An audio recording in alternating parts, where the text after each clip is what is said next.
एक गांव में एक लालची कुत्ता रहता था।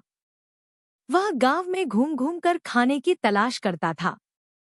वह इतना लालची था कि उसे जितना भी खाने के लिए मिलता था उसे कम ही लगता था।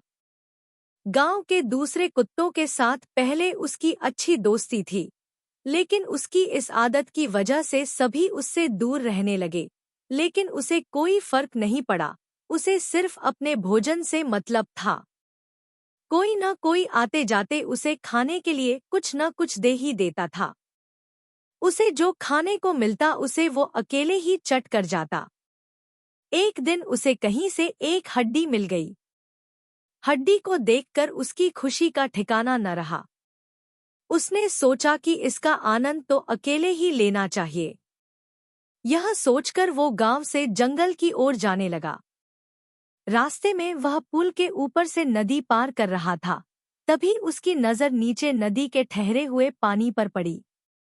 उस समय उसकी आंखों में सिर्फ हड्डी का लालच था। उसे यह भी पता नहीं चला कि नदी के पानी में उसका ही चेहरा नजर आ रहा है।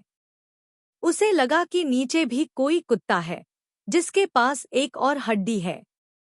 उसने सोचा कि क्यों न उसकी भी हड्डी छीन लूं, तो मेरे पास 2 हड्डियां हो जाएंगी। फिर मैं एक साथ 2 हड्डियों को मजे से खा सकूंगा।